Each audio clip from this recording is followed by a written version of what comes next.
Good day, viewers, and welcome to Business PNG.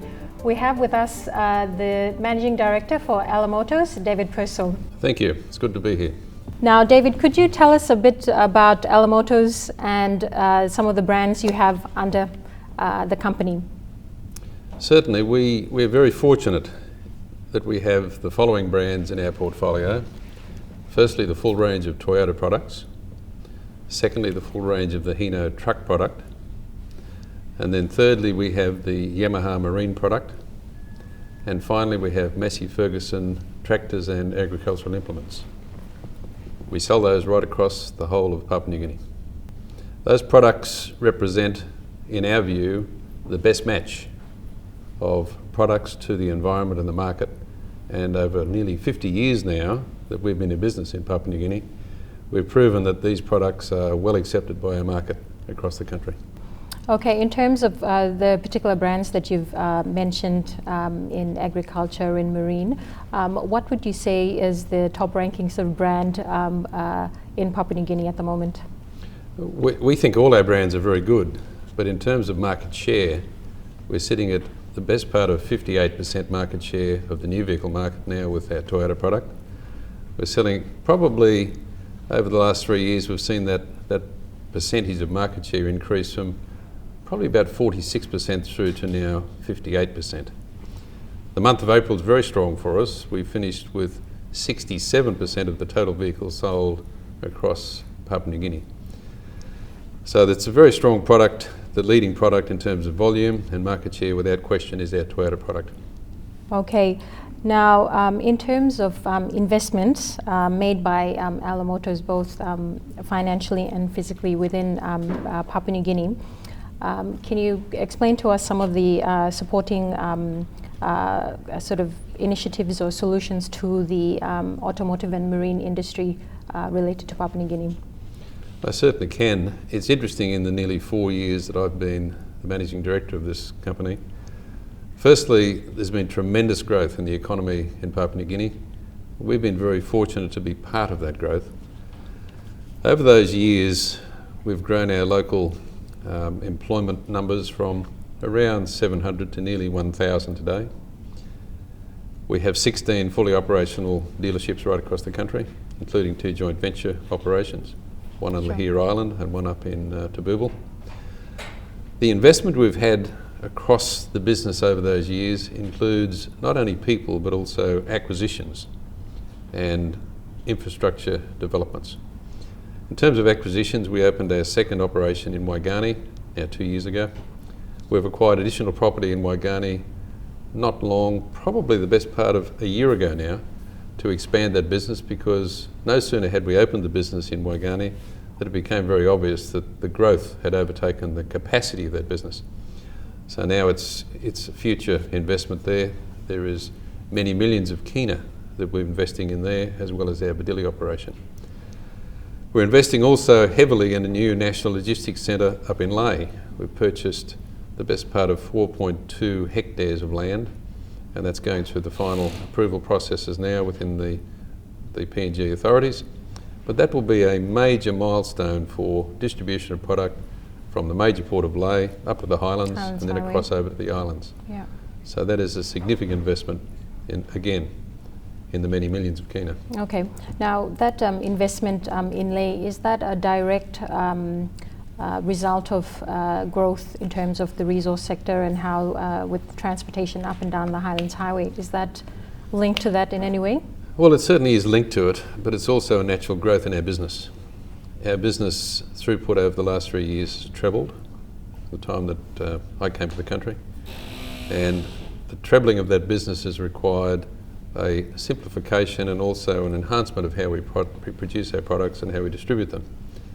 We couldn't meet the needs of our customers both today or going forward unless we took a deep dive into how we distribute our products across the country, and that's what we've done. Okay. Now, David, what are some of the challenges or the highlights of since you've joined the company in terms of working in Papua New Guinea? I think some of the highlights, without doubt, is getting to understand this beautiful part of the world. Papua New Guinea is an amazing place to visit. It is an amazing place to do business. The spirit of the people, the innovation of people, the ability for people to change and the ability for people to find solutions to things never ceases to amaze me. The sheer beauty of the country continually, on a personal basis, astounds me. In terms of business, I think that the stage of the economy and where things are going in Papua New Guinea, this is a true watershed point in Papua New Guinea's history. And I wish the current government and future governments all the very best in terms of managing what is truly a generational, once-in-a-lifetime opportunity. We see that part of our business growth is to be a partner, because after 50 years of business in Papua New Guinea, we believe that most people know of us or have had dealings with us, and we want to extend this in the future. Okay. Well, David, thank you for that. We'll take a quick commercial break and we'll be back. Thank you.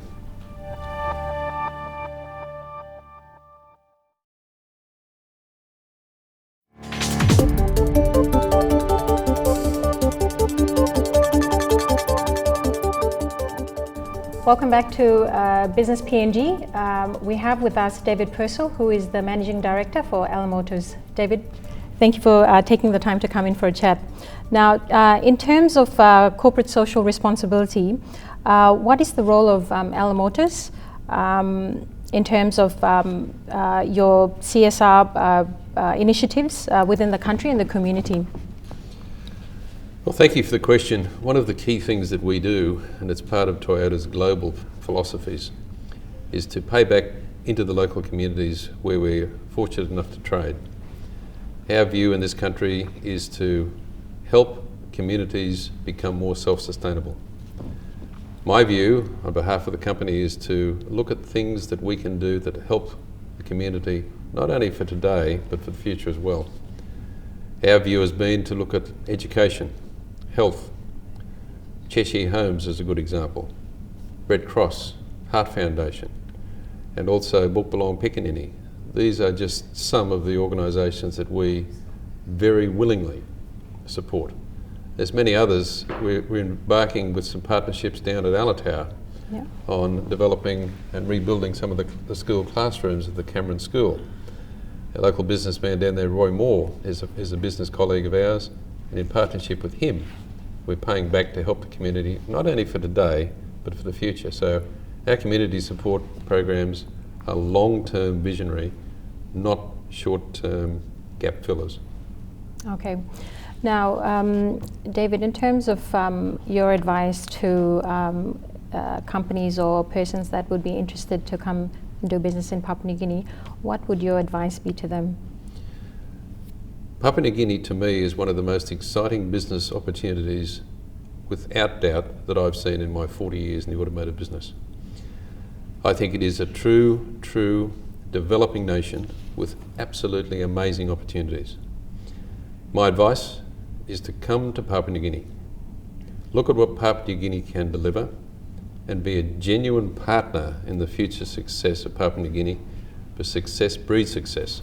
And I genuinely believe what's going to happen for companies that come into Papua New Guinea, embrace the Papua New Guinea way of doing business, understanding that this is not Manhattan, it is not any other part of the world. This is truly unique Papua New Guinea, and that's part of its magnetism and part of its charm.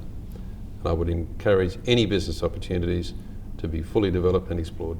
Yeah, David, thank you again for joining us, and we wish you a successful 2012. Thank you very much.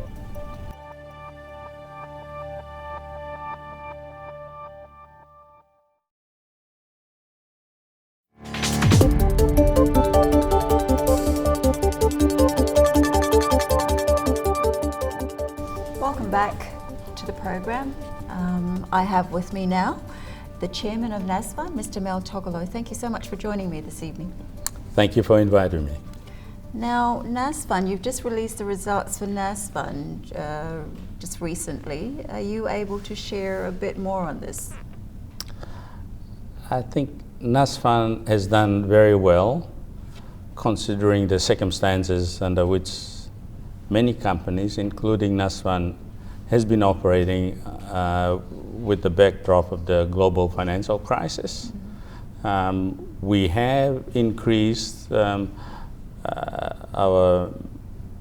member numbers. We've also increased employer numbers, and in various other areas we've done quite well, considering, as I said, the global crisis.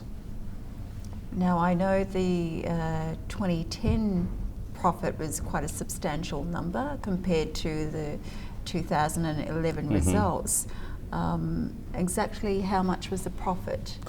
Well, we had to make some provisions. So this year we did not make a profit. We made a small loss of about 9 million. But in other areas we've done very well in terms of rolling most of our programs for 2011. But as a prudent way of managing our funds, we had some cash, about 97 million, from which we paid out our members at the crediting rate of 2%. We distributed in the order of more than 40 million kina to our members, even under the difficult circumstances. So you're saying that although the results were not as favourable, you're still crediting 2% to the members? That's exactly right. And I think I like to tell our members that investing in super fund is a long-term investment. There are cycles to our investment.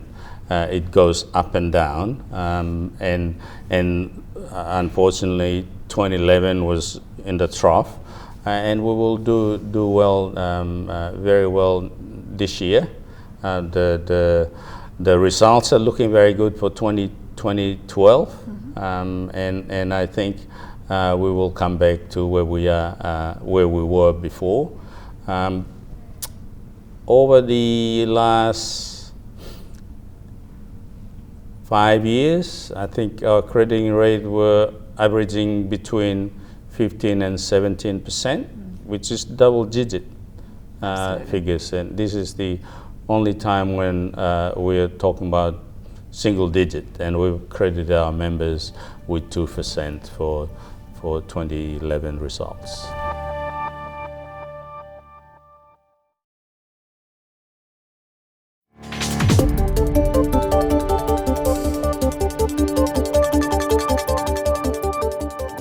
So you did mention about the global financial crisis being one of the main challenges. What are the other challenges that you foresee that the fund may be facing?